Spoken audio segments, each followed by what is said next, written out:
Este vídeo é parte da coleção de documentos que recebeu o nome de Parâmetros Curriculares Nacionais, PCN, sobre fundo azul, o letreiro em laranja, MEC, Ministério da Educação e do Desporto, CED, CEF, FNDE e Fundescola. Apresentam uma animação de uma mão despeja no meio das letras P e N uma semente que brota tomando o formato da letra C, formando a frase PCN na escola. Letreiro, convívio escolar, programa 3. A organização do espaço e do tempo na escola. Alunos desenham em escolas, hospitais e fábricas. Professores, alunos, diretores, horários, salas de aula, atividades didáticas. Uma escola é feita de vários elementos. Seu sucesso está diretamente ligado ao bom funcionamento, à organização desses elementos. A escola é uma instituição como outra qualquer da sociedade. Uma instituição que, como uma loja ou uma fábrica, precisa de trabalhadores e regras. Animação de uma casinha de campo com uma placa sobre a janela escrita "No meu tempo". A janela se abre e aparece a Aparecida Bruno, 69 anos. No meu tempo, a escola era completamente diferente de um local de trabalho, como a fábrica ou uma loja, que são locais de trabalho. A escola é para a criança aprender a ler, a escrever, não é um local de trabalho. Ou você vai me dizer que o professor é um trabalhador como operário ou como um vendedor? Imagem de um longo corredor com paredes, teto brancos e portas e janelas em ambos os lados. Há muito tempo a escola não é vista como um local de trabalho. E essa confusão vem desde o nascimento da escola moderna, no século XVII. Quando surgiu, a escola teve como modelo a organização e a divisão de um convento. Imagens de um convento, pátio, detalhes do interior de uma capela. Além disso, a educação, durante muito tempo, foi uma atividade desempenhada por religiosos, o que conferiu ao professor a imagem de uma pessoa abnegada, que dedica sua existência ao ideal da educação. De volta a imagem do corredor e depois uma sala de aula com a professora distribuindo folhas para grupos de alunos. Quando a tarefa educacional tornou-se quase que exclusiva das mulheres, o trabalho nas escolas passou a ser vítima de um preconceito: a desqualificação histórica do trabalho feminino.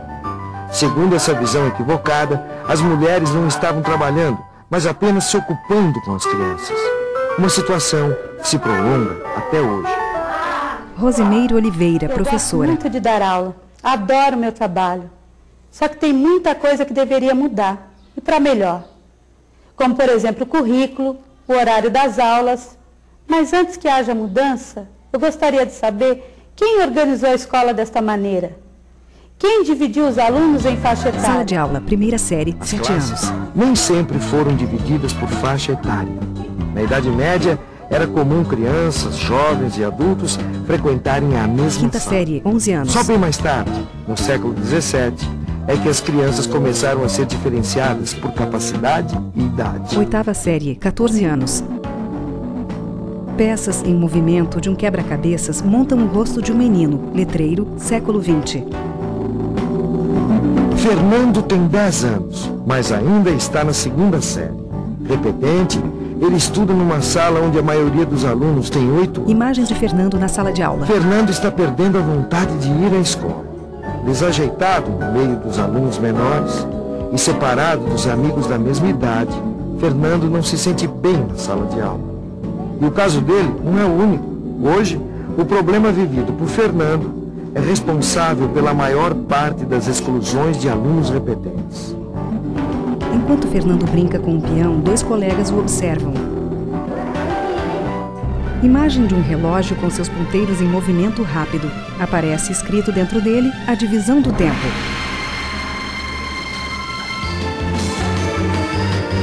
A divisão do tempo é outro elemento importante na organização da vida escolar. Existe horário para tudo. Tem a hora da matemática, tem a hora da história, tem a hora do português, cada hora para uma atividade e cada atividade na sua hora.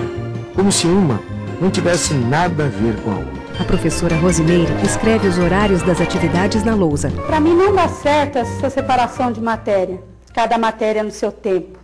Daria muito bem para mim trabalhar português na aula de geografia. com a leitura, a escrita.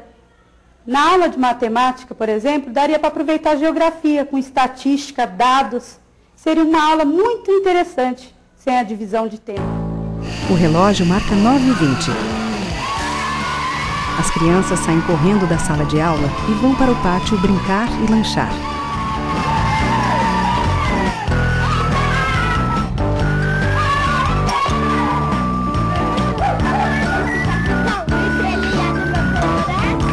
Hora do recreio. Para muitas crianças é a hora da explosão, das brincadeiras, da alegria, a melhor hora da escola. Só que dura pouco. E a alegria e a descontração do recreio dão lugar à rigidez e à disciplina escolar. Afinal, a escola também precisa organizar o seu espaço.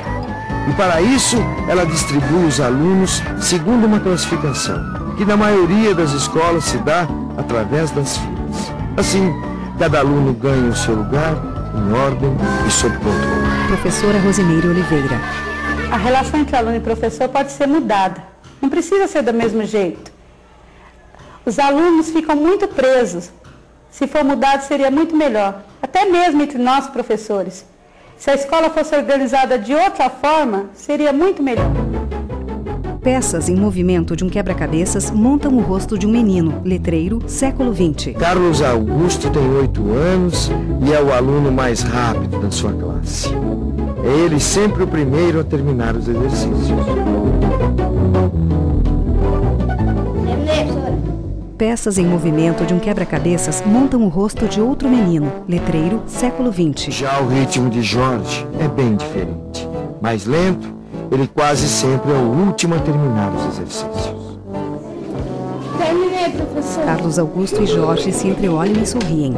O descompasso entre os alunos acaba criando um clima nada produtivo.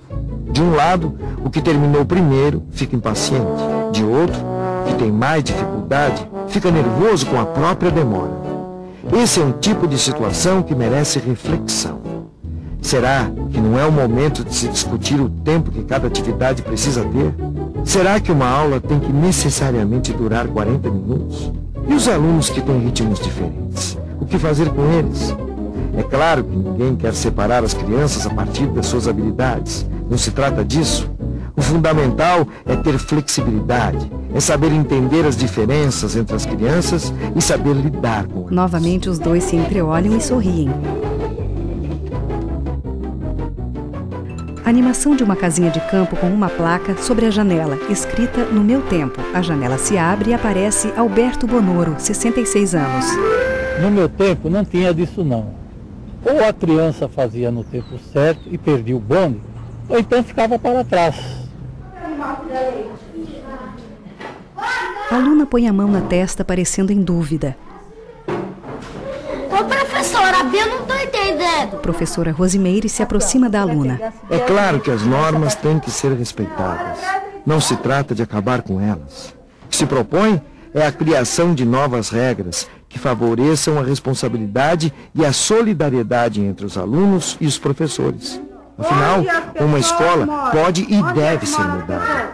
Mas é preciso que os professores e todos os profissionais de educação de uma escola tenham claro o porquê dessas mudanças, o que se pretende com elas e que metas querem ser atingidas. Então, olha lá, na linha horizontal do número 2. A animação de uma mão que, num estalar de dedos, faz surgir um lápis vermelho que serve para escrever "Tome nota". Imagens de alunos escrevendo, letreiro, regras defasadas. Muitas das normas e das regras que organizam uma escola e suas atividades didáticas foram criadas há muito tempo. Hoje estão defasadas e distantes. Letreiro, repensando a organização. Por isso, é importante que todos os profissionais da área da educação reflitam, discutam e analisem a organização das suas Letreiro, escolas. todos devem participar. Esse processo de análise e reflexão leva em conta as características socioeconômicas e culturais de cada escola e de seus alunos. Letreiro, mudando para Ao melhorar. repensarem a organização de suas escolas, os profissionais de educação terão uma grande oportunidade para questionar as tradicionais divisões do trabalho na escola, assim como a separação entre as matérias, os horários os espaços rígidos e imóveis. Alunos levantam-se de suas carteiras. Professora Rosimeire Oliveira. Esse processo demora muito. Não é assim da noite para o dia, mas pode dar certo. Tem que chamar os pais, professores, fazer uma discussão, o que precisa mudar na escola. Aqui, já começamos a fazer isso. Chamamos os pais, professores, sentamos e discutimos para melhorar a nossa escola, para mudar. Letreiro. Este programa foi realizado com o apoio das escolas públicas. Os personagens são fictícios e foram criados com base na realidade brasileira. Esses personagens são representados por alunos e pais de alunos. Créditos. Agradecimentos: Secretaria de Educação de Vargem Grande Paulista, São Paulo. Escola Municipal Parque do Agreste. Escola Estadual Paulo Soares da Silva. Realização: TV Escola. Imagem de alunos escrevendo. A tela escurece.